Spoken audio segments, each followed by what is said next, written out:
Okay, sorry guys, I forgot to hit record. So good morning. We are live in Texas. We're working with Culligan of Rio Grande Valley, and we really do appreciate it. Mr. Sensing, he's sitting next to us, and it's absolutely a beautiful company here, and we appreciate it. So let's move forward though. I want to thank everybody for coming along to this webinar, The Embezzled, How to Safeguard Your...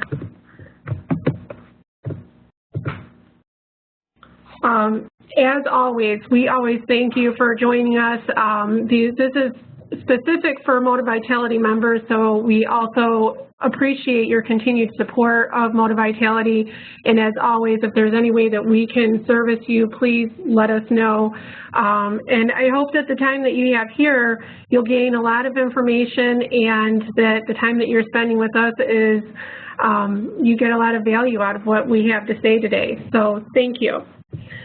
I also want to give a big thanks to all of you who have given me suggestions. I put out there on LinkedIn and Facebook and talked to a couple of different companies and asked what software do you currently use, asked for a couple of recommendations on how you would handle situations such as embezzlement, and told me your stories. And I think that there are probably a couple of you on here that have been through this.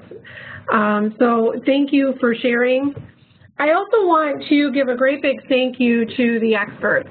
I, by all means, am not the expert in this situation. However, I found a need to hopefully shed a little bit of light on how you can avoid embezzlement. We've come across a lot of different companies, especially in the past couple of years, that have run into this situation. So I jumped on the horn and I started talking to the actual experts. And these companies right here are companies that took the time to talk to me and explain their safeguards within their water software. I had American Business Systems, Watertight Software by KDS Moses, WaterFlex on Nevada Computer Systems. All of these are in addition to QuickBooks. These are kind of more of CRM, or they tie in with the routing or accounts receivables, inventory, things like that. Then we also had Dynamics GP. They were formerly Great Plains. That one's a little bit bigger. Those are for those who have outgrown QuickBooks. And that software program also includes more of the accounts, payables, and such. So all of these people help me out. I am not saying that one is better than the other. Some of them were so kind as to share their information, their screenshots, just so it was a little bit easier to point out things for you. I've worked a little bit with some of these companies. They were recommended by clients of ours. So if you want any information on these companies, please let me know, and I will go ahead and I will share the information with you, phone numbers, contact information, and such, and then you can go ahead and do the research on your own. I didn't want this to turn into a where I was saying the one company was better than the other, and again, they are the experts. Some of these things, they were talking about the different things, different applications that they had, they just kind of went right over my head. So I'm going to go ahead and mute everybody.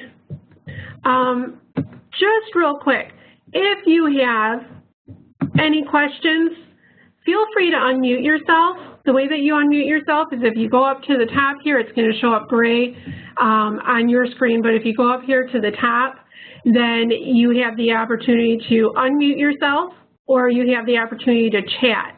If you decide to chat, then where it says send to, you'll want to hit that drop down box and send it to everybody, because everybody likes to see the questions and would probably be interested, or they may even have the same questions. So let's move forward. Okay, we have a sales secret. Moti-Vitality sales secret is give more than you take. Now, we do talk to all of our sales professionals about give more than you take. I think that that's not only a sales secret, but I think that's a wonderful secret to have in life, give more than you take. So we really hope that our employees are giving more than they are taking. But unfortunately, sometimes that doesn't happen. Sometimes they're walking away with a little bit more than their paychecks. So embezzlement, what's embezzlement? Embezzlement is, per the free dictionary, the fraudulent conversion of another's property by a person who is in a position of trust, such as an agent or employee. Now, evaporation, it's needed in the world of water, but asset evaporation, otherwise known as embezzlement, that's not. So we want to make sure that we can safeguard ourselves from this. What we're going to cover today, who does this happen to? You know, you hear of the big companies that get embezzled, and there's been movies on the really big companies that have been embezzled, but most often it happens to the little guy. It happens to the mom and pop shops, the smaller water treatment companies. And unfortunately, you know, those are the ones that can afford it the least. So we really, we need to safeguard ourselves from this. Usually it's people that are, you know, third generation owners, and they get by. You know, they have a good retirement plan, but nothing, they don't live large or anything like that. And it's usually the most kind-hearted owners that just kind of are too trusting. And I'm not saying, I hate to say too trusting, but sometimes you need to look out for yourself and for the good of your company. Who are the culprits? Along the way, I'm going to tell you some real-life stories that I've run across over the past few years. And, you know, sometimes you have office managers, you have service technicians, sometimes it's family members. And it's people that you would least expect that would do it. And unfortunately, not all of these people are bad people. Sometimes good people make bad choices. And sometimes they're just in situations that their egos just won't let them, their egos just won't allow them to come for help. And so they think that what they're doing is just little. It's not going to be a problem, or they're never going to get caught. But unfortunately, it happens. So we're just going to cover a few bases on what you can do to safeguard your assets. So how do they do it? Again, I'll tell you some real life situations and how I have found they've done it, and then I'll also give you suggestions on how to change it. Okay, we have the writer. We had a company, and this is most common, and I think that I have somebody on here that has been through this. And if any of you have been through situations, embezzlement situations, and you would like to share your story briefly, feel free to jump on. I am okay with hearing your story, because we have to recognize that it does happen out there. And the writer, I think, is the most common. What happens is you have somebody who's in charge of your bank account. You have somebody who's in charge of accounts payable, really, maybe not the whole bank account, but accounts payables. And what happens is maybe they're tight for rent, and so, or a house payment or something, and they go ahead and they write themselves a check. Well, you know, there's plenty of money in your checking account. There's just not enough in their checking account, and they don't get paid until Friday, and rent's due on the 1st of the month. So what they might do is they'll write a check, and they'll say that they're writing it out to a utility company, for example. And they have every intention of going back and paying that money back to the company. They just need to cover their rent payment until the end of the week. And, you know, unfortunately what happens, they do it once, and then they don't realize, and then they go ahead, they pay it back.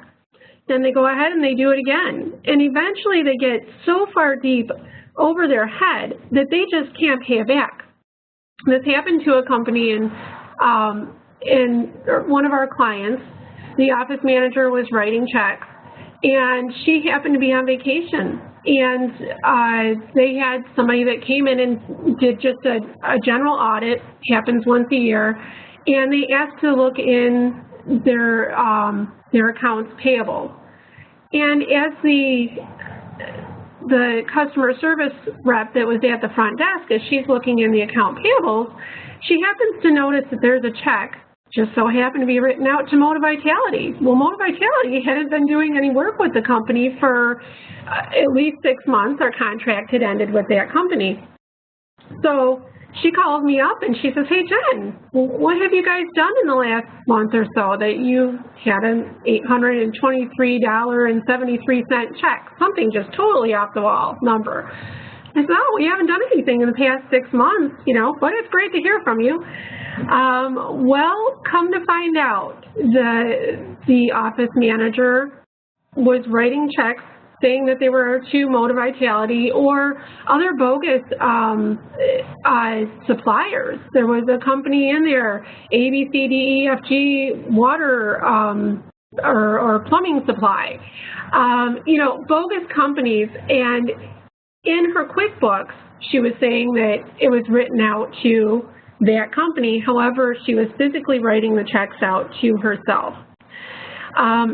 That, I think, is the most common that I have heard, and I've heard multiple times that this has happened. So how do we fix this?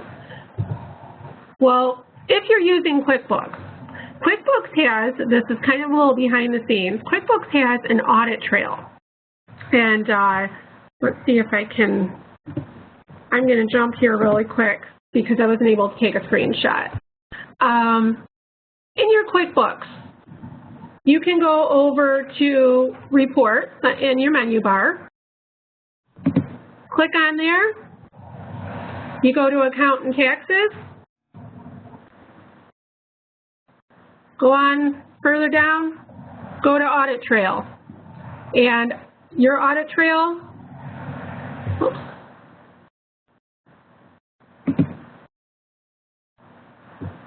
Let me go, hold on one second. Let me go back, sorry.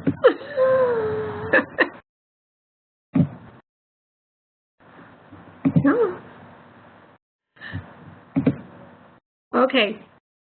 And once the report is created, you can customize it, but this is what it looks like. We're not saying it. You got to share your returns. Oh. Share screen, share desktop. Share my screen? No, there we go. Okay, sorry, now you can see it. Okay, so this here shows Jen Smith. I mean, my goodness, everybody has that name. Jen Smith, she went ahead and she said she was writing a check out to Verizon Wireless, and she did this at 18:34 at night. She wrote a check out to Verizon Wireless. When she went to actually print that check, though, she made a change. When she made that change, she actually wrote it out to Jennifer L. Smith. This is very, very common, and this is an excellent way to go back and see what changes were made. You can go ahead and modify if you want to find out if there were any changes to audit trails for, you know, the whole year, month to month. You can go back, you can modify this to whatever you want to see. And it is huge. A lot of office managers don't even realize this is here. So get involved. Check with your audit trails. See what's going on in your QuickBooks. Okay, if you don't use QuickBooks, here's another suggestion. This is the old-fashioned check image statement. Actually, the old-fashioned was you used to get the voided checks or the checks that had been through the bank already. You used to get those in a great big pile. Well, what's nice is if the office manager used to get to the mail before you did, sometimes some of those checks would end up missing. And, you know, you just thumb through them. It's usually, again, it's somebody that you've trusted, whether it's a family member, whether it's an office manager that's been there for 17 years, somebody that you just really trust. You know, when you have here that check image statement, this is straight on your bank account. All you have to do is go through and see who were the checks actually written out to. You know, check 1, 2, 3, 4, 5, according to QuickBooks, and as it would be logged into QuickBooks, says that Verizon Wireless got a check for $300, whereas actually Jennifer Smith may have got $300. And Kelly, don't... Kelly checks his bank statement, so this didn't really happen. This isn't real life. But go ahead, check your bank account, check your check image statement. If you are not familiar with how to log on, stop by your bank and ask them, how do I log on to my bank account? Because in all honesty, I get it. Owners are busy, and what happens quite often, they just pass it on to the next person. And somebody that they've trusted. But go to the bank, ask them, okay, so how do I do this? Okay. Okay. The green thumb. Okay, what happens often? I worked at this was my first experience with embezzlement. And this is when I was a teenager, 15 years old, started working at a gas station. And I was working it was a gas station slash tire shop. And I just started working there. And I had a manager. It was afternoon, so the owner wasn't there. None of the service technicians were there. But I had a manager who also had some high school kid along with me, and he would do the tire repairs. So the manager came in and he says, hey, go ahead and write up a receipt for this guy here. We went ahead and fixed his tire. So I wrote up the receipt. At the time, it was $6 to have the tire repaired. He had a nail in it. And I gave the guy the receipt. Back then, we used to just handwrite receipts. And I know there are a lot of companies that still do the handwriting of the receipts. Well, guy paid $6 cash, went on his way. And the manager said, okay, I'll take that receipt, the carbon copy of the receipt. He was my manager. I trusted him. Well, next one happened. And then there were like 2 or 3 that he told me, go ahead and just keep the receipt. And I thought it was kind of weird that I was supposed to keep only certain receipts and then other ones I didn't. But I figured he's the manager. He knows better than I do. I've only been here for a week. Well, I ended up getting a phone call from the owner's wife who handled all of the bookkeeping. She had just got back from vacation, and she says, I'm going through all of your receipts. Why is it that you wasted so many receipts? And that was actually her concern, was the fact that I was wasting the receipts. And I said, oh, I'm not wasting them. I'm filling them all out, and I don't think I made any mistakes. And, but I didn't pay attention to the number of the receipt numbers, what order they went in. So the next day she calls me up after my shift, because I worked until midnight, and then the next morning she calls me up. She says, hey, your till was, you were $100 under. Why didn't you go back and why didn't you say something when you went back and counted your cash register? And I'm like, well, I don't count my cash register. The manager does. So she didn't say much about it. Next day, same thing happened with the tire repairs. And I even said something to the manager, and he said, oh, just don't worry about her. Come to find out what was happening was he was pocketing the cash. And there was not a trail because I didn't have a receipt. I ended up getting fired. I only worked at the job, and please let me know that that was the only time in my life that I've been fired from a job, and I still have scars. But no, that was the first time that I'd ever witnessed that. And I couldn't believe that somebody would actually do that and to be so, thanks, Kelly, and to be so, I don't know. I've walked out of Kmart with a box of Kleenex underneath my arm just because I totally forgot I had it, and loaded all 4 of my kids back into Kmart so I could pay for my 89-cent box of Kleenex. So I just couldn't see how somebody could do that, just steal from a company. So sales receipts, having, this is from Watertight, and again, I'm not saying that they're the best company, they just happen to be the company that gave me the screenshot. I'm not saying they're the worst company either, they're a good company. But anyways, I highly recommend, if you are using the old receipts where you just handwrite, update a little bit, update your software or get software so that you have a paper trail and you know what's going on. There are times that somebody could just end up giving the wrong change. You know, if somebody's given a $50 bill and they end up getting an extra $20 back instead of a $10 or something like that. Stuff happens, but at least this way you understand what's going on and why things that, you know, cash is missing here and there. Now you also have your service technicians. Some customers pay by cash, so you really want to make sure to keep them honest. And if you have a system in place that they have work orders that go out and they happen to, you know, they have to account for all of the work orders and all the money that came in, and they have to write down whether or not the customer paid cash, credit, or check, or if they're being billed later, then at least that way you can keep them honest, and you're able to keep track of how much money, how much cash is going in and out. Okay, sticky fingers or forgetful fingers. My daughter, just the other day, she's been having problems with her DirecTV at her apartment. So she called me up, and she didn't realize that they were coming in to work on the DirecTV. The apartment manager let them in. And she says, "Mom, I have tools and parts all over my apartment."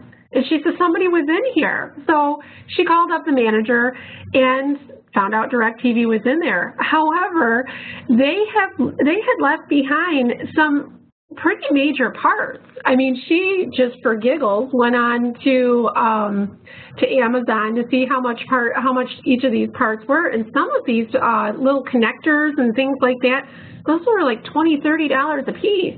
And then she found some sort of she tried explaining it to me.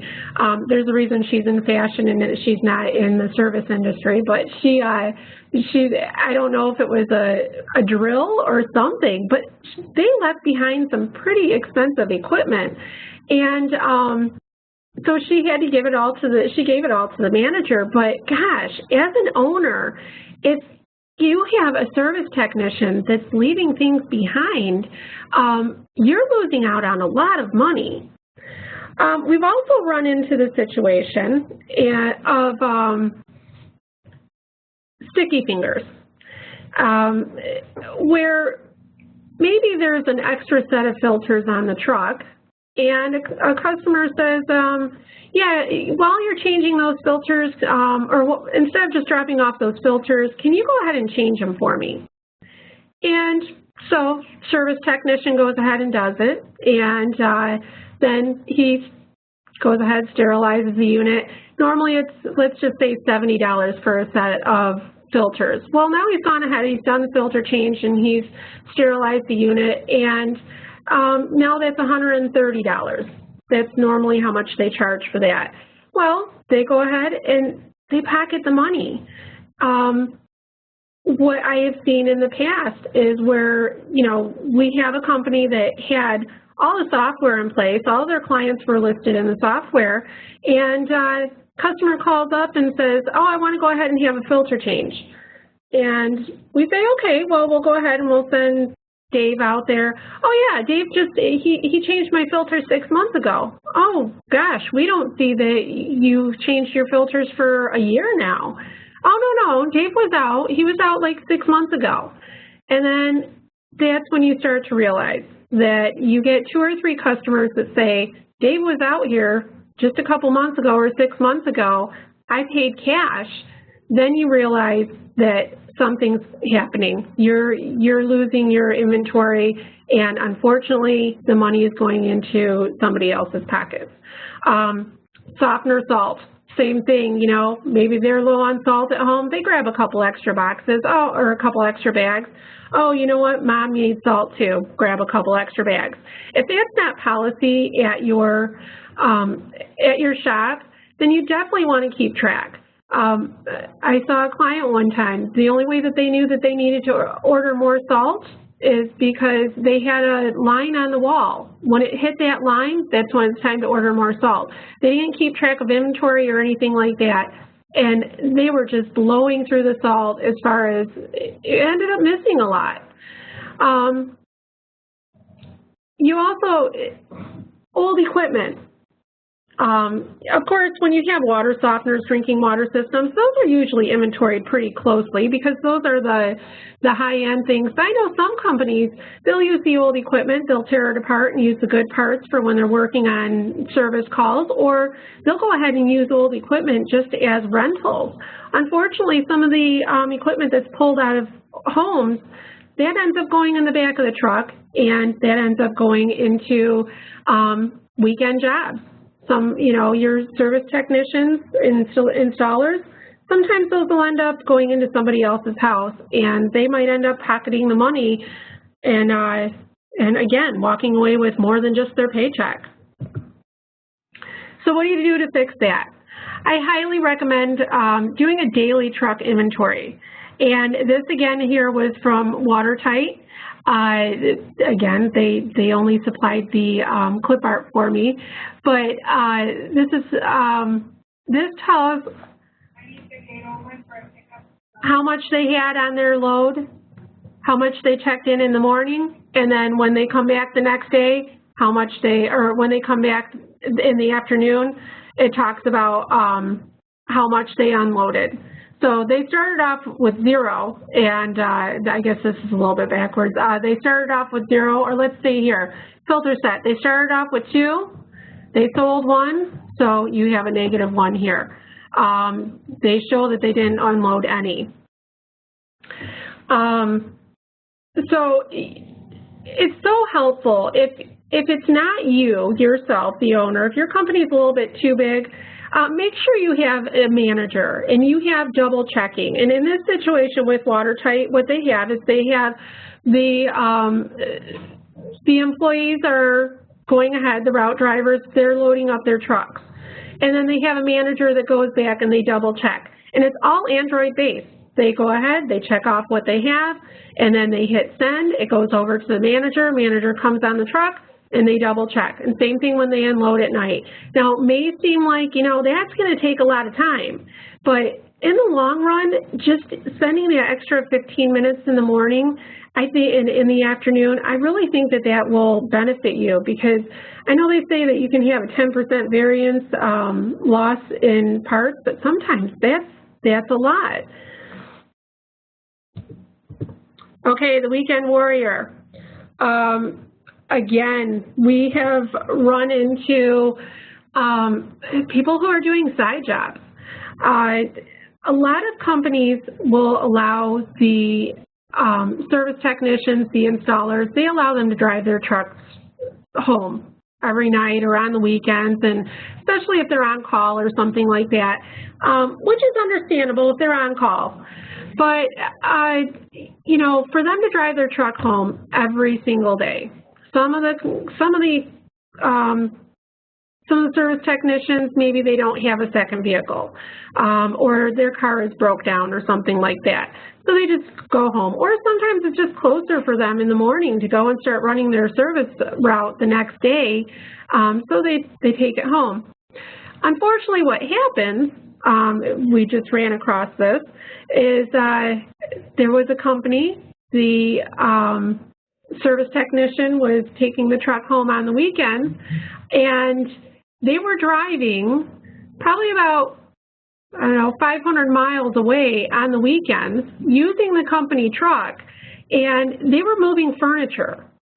And that's what they did as a side job, moving the furniture, using the company truck, using the company gas card, doing all the wear and tear on that company vehicle. So, you know, it just, you need to keep track of, it's nice that they can drive at home, but sometimes it's just not beneficial. That benefit isn't beneficial.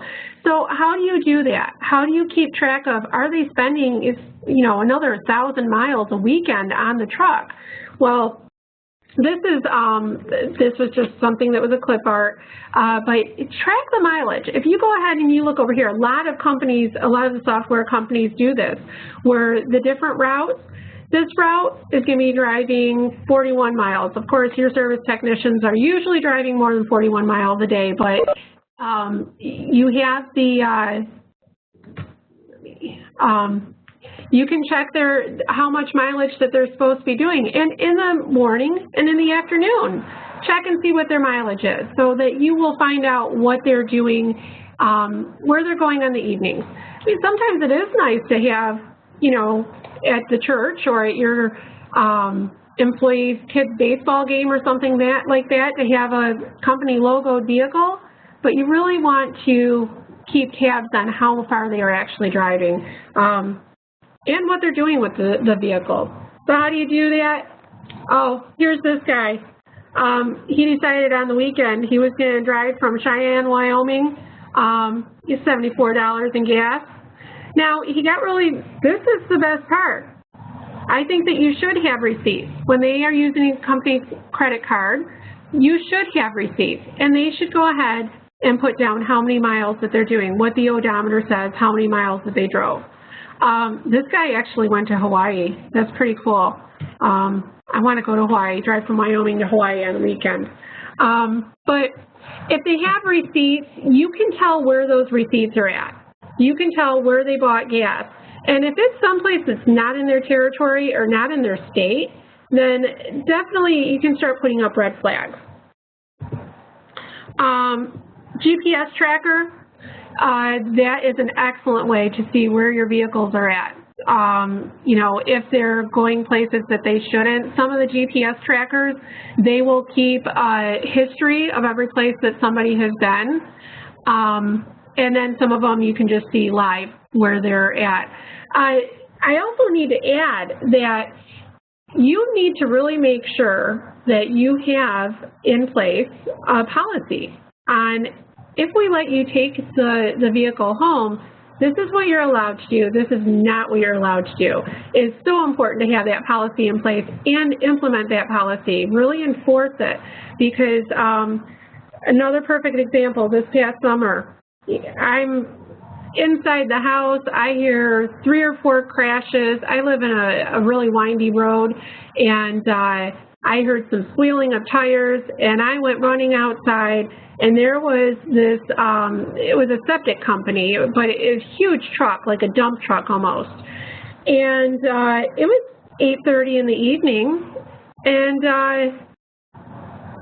one of the neighbors ran over to the house, or ran over to the truck, make sure that the guy was okay. The guy was trying to put it in reverse. He had ended up in the bushes right next to, he had actually taken out, literally tore the back end off of a car that was parked in a driveway. He hit a guardrail. He had hit a pizza delivery car. Luckily, the pizza delivery guy was up at the house delivering the pizza. And he hit a guardrail and bridge, and I mean, just, it was a mess. And he was trying to put it in reverse. Well, come to find out, this guy was very highly intoxicated. He had, after work, he went, stopped at the bar, got something, a few drinks, and then jumped in the company truck and was driving home. And luckily, thank goodness, nobody was hurt, but if anything would have happened other than the damage to the cars, then the owner of that company is responsible. Not the person driving is also, but the owner of that company is responsible. Not only that, it ended up on the news. And to have your company vehicle with a great big logo on there, on the news saying that there was a drunk driver that tore out 2 cars in a bridge, that's not good advertisement there whatsoever. So, and this owner said that, he always lets the employees take their vehicles home because it's just easier for them to get to the job in the morning. So, I recommend, if you can avoid it, just don't do it. If you do it, make sure that you have policies in place. The slider, okay, company credit cards.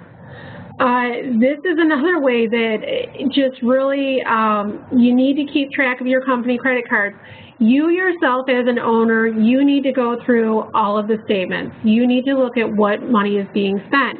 Again, receipts. You need somebody that's balancing the receipts with the statements. I worked for a company for quite a while that I had to take every single one of the expense reports. I had to have the receipts. When I worked in the office, I had to have all the receipts, and then I had to give the credit card statement to the owner of the company. And of course, everything was in order for him, and he was able to see exactly what was spent. And he went through those with a fine-tooth comb.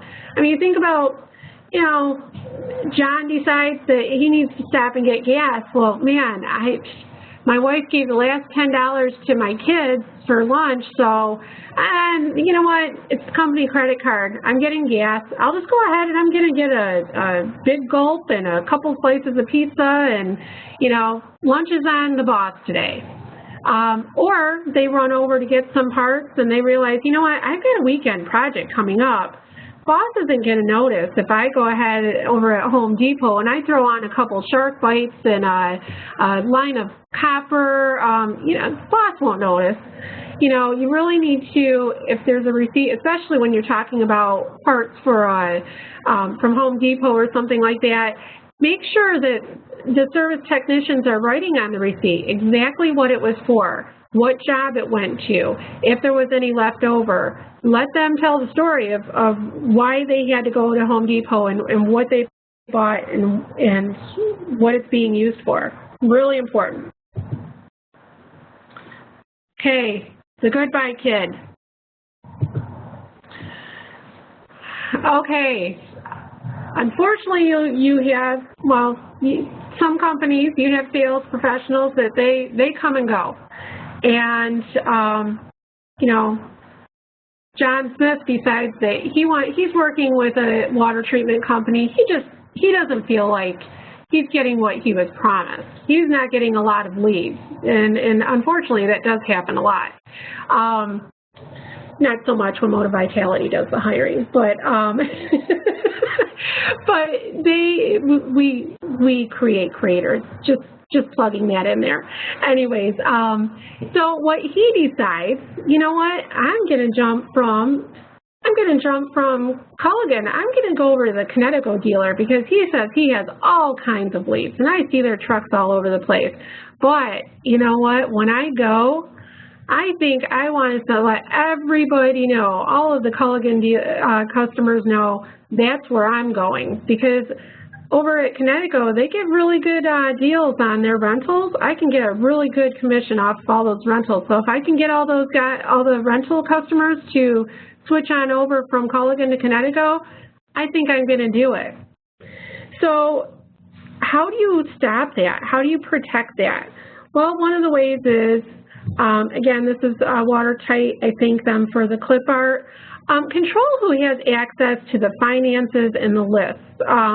There are different ways within your software, and if you're using software, talk to your software representative. Ask them, are there different ways that I can lock people out? Now, of course, and not lock them out of the screens, but there are ways that you can lock them out. You can lock them out of screens, but you can also lock them out of being able to download or to download the lists or convert them from your software to an Excel spreadsheet or something like that. There are ways to do that. There are different places that you can lock. And, of course, you don't want your salespeople knowing, you know, what your finances are, or inventory, or things like that. So use this. If you have it, use it just to safeguard yourself from somebody taking something that they shouldn't. So how do you get your ducks in a row? You need to self-analyze. What would it cost if I were to go ahead and update my software? What would it cost if I were to put different things in place? Well, you know, the software, as I was talking to these different software companies, I was really surprised. There's software out there, it starts out at $2,500. And, you know, you can have the monthly support as low as $100. Again, if you are interested in finding out, getting names of companies and representatives, I would be more than happy to share those with you, especially if you're using the old paper trails. I would be more than happy because they helped me out in putting this together to give you names. However, you do this isn't, I'm not supporting any of them, so you do the research and find out what does it cost to get this implemented. What does it cost if you don't? Well, profit and loss. I mean, gosh, I know this is, I had a hard time finding Clipper. Losing $158 per job because you've lost different things, you know, whether it's parts or whether it's somebody writing checks out to ABCDFG Plumbing that supposedly bought parts for this particular job, and all of a sudden you notice, gosh, you know, I'm losing money on each of my jobs. Why is that? Another thing on your profit and loss sheets that you can do, especially in QuickBooks, you can go back and you can do a comparison month to month, year to year, and if you happen to know spikes or recognize spikes, like, you know, your gas charges, you're noticing that you spent way more money on gas than you did the year before, or you spent money on consulting services that you didn't have any consulting services, professional fees, things like that. Watch for spikes in your profit and loss sheet. Now, it was brought to my attention, and I completely understand this, that some owners, they don't know really how to read a profit and loss sheet. What they've done is they've always handed it over to the office manager or somebody else, an accountant or somebody that they trust. And, you know, if they have more money in the bank than they did the month before, then they made a profit and that's all that they know. If you are one of those that you don't understand how to read a profit and loss sheet, sit down, talk to your accountant, and ask your accountant, how do I do this? YouTube it. You can jump on YouTube and you can view anything on YouTube now and just get an idea what to watch for. And when you're talking to your accountant, maybe do quarterly instead of yearly meetings with your accountant and just kind of see where and there's all kinds of charts that they can pull up and they can show you where you're losing money and where you're gaining money. Most importantly, take control. Review your bank statements and your check images. Review your accounting software reports. If you don't know how to run those reports, if you don't know how to read those reports, because they can get really confusing and very overwhelming, have your software representative come in and spend a couple hours on a class, or they don't even have to come in anymore. They can do everything. I did everything over the phone and over the computer. They just showed me these are the places that you go to run these reports. This is what you're looking for. And especially the companies that I've been talking to, all of them are specific for the water industry. So you'll want to talk with all of them. Take inventory, be involved, and you yourself physically. One of the guys said, one of the companies I was talking to, he says, I tell the service technicians, you know, I want to get my hands dirty. I just want to see what's going on, you know, and I want to help out with the inventory. I want to do this. And, you know, just kind of surprise visits every once in a while. Or you personally, if it's a small enough company, you go out there and you actually take the inventory, make sure everything's going smoothly. Again, look for spikes in your profit and loss sheets. Communicate with your accountant. Also communicate with your office staff. If they happen to notice anything a little strange about, not that they would want to tattletale, but if they happen to notice anything that's different, especially when receipts are coming in, you know, that the receipts are in places, the gas receipts are in places that the service technician shouldn't be in or the installer shouldn't be in, communicate. Don't be afraid to offend. This is your livelihood. This is your company. Yes, you serve your employees, but at the same time, you need to keep them honest. Good people make bad decisions, and sometimes they don't intend to steal. They don't intend to borrow. They don't intend to leave things behind. However, if they know that there's checks and balances in place, if they happen to know that, you know, my owner's going to go through these check images and he's going to see that I'm actually writing checks out to myself, then they're not going to have that, even a thought to do it. So make sure that you don't be afraid to offend, and make sure that you take control of your company. Are there any questions by chance? Jen? Yes. I just have a comment. I think a lot of times our clients, and maybe some of the people on this call, they're small business owners, and I've had a conversation with some of the owners that said, yes, I know that might happen sometimes, but I just figure, you know, they do such a good job and they work extra parts, and that may be. I had this conversation with the client last week, actually, that they understand that there's some shrinkage. There's they take, you know, some of their techs take it, maybe take an extra piece of piping, you know, for a side job or a home job, and they just consider that part of the benefit. The problem with that is as the company grows, it sets a precedence, and it's fine if you want to let them take a 10-foot piece of copper or whatever, but they need to understand that that's a benefit, and you've got to hold them accountable for that. So yeah, go on and take it. But keep the open communication. You've got to stay aware, because you're setting a precedent as your company grows that will get out of hand. And it does not take long for there to be well over $100,000 in inventory in a year's time, even for a small company with 2 or 3 techs. Mark, you made mention also be aware of employees who refuse vacation time over an abnormal amount of time. Are you able to unmute yourself and explain a little bit?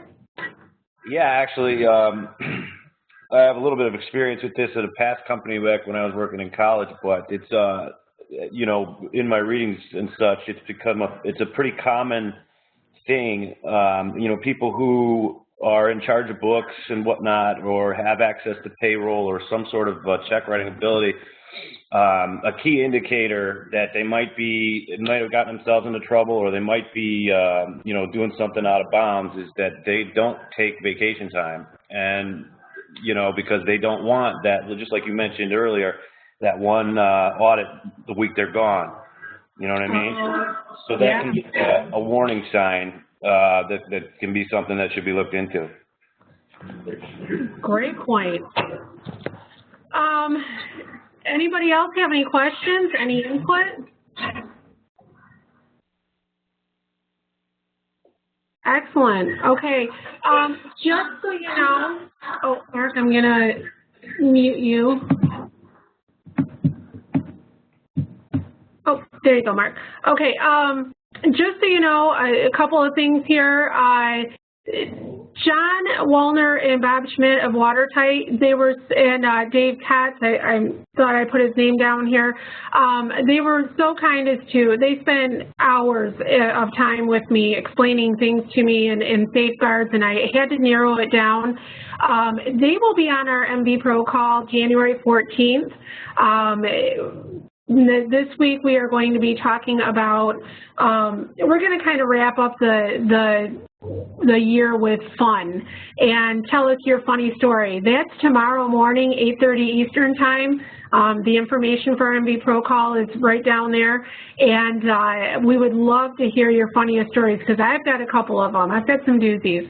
But we just want to wrap up the year, and then the first of the year we'll be talking about goals. That's the first Thursday. We're going to take as much as I want to spend Christmas Eve and New Year's Eve chatting with you guys, I know you probably don't want to spend it with us. So, but the 1st and the 7th, we'll talk about goals, and January 14th, we'll have Watertight on there, and they're going to talk a little bit about, I believe that they're going to, not so much their software, but just different areas, the safeguards of embezzlement, and their CRM also they may be talking about.